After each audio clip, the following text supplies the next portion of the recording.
In the year 1831, the Argentine population in the Falkland Islands was undergoing significant growth and development. Between December 27, 1831 and January 21, 1832, the American warship Lexington, under the command of Commander Silas Duncan, bombarded and destroyed Port Soledad in retaliation for the capture of 3 American fishing vessels, seal hunters, who were illegally exploiting marine wildlife. The crew of the Lexington entered the islands deceitfully by flying the French flag to mislead local authorities.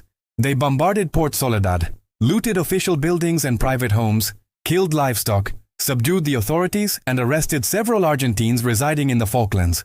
After the attack, Argentine Governor Juan Manuel de Rosas instructed his minister, Maza, to present a strong protest in Washington, demanding reparations for the insult to the Argentine flag and compensation for the injustice committed against the inhabitants of Port Soledad.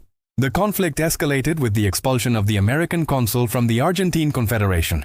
Following the bombardment of Port Soledad by the American frigate USS Lexington in December 1831, the authorities in Buenos Aires took several measures to rebuild and repopulate the colony.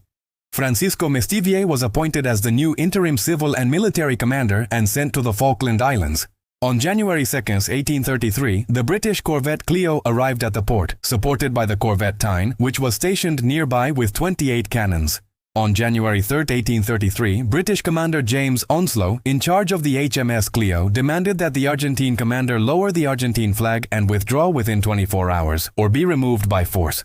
This act, in violation of international law at the time, marked a fundamental turning point in the history of the Falkland Islands and the origin of Britain's ongoing illegal possession. The British act of force was a flagrant breach of international law. From a legal standpoint, the United Kingdom was obliged to respect the territorial integrity of a state with which it maintained peaceful relations.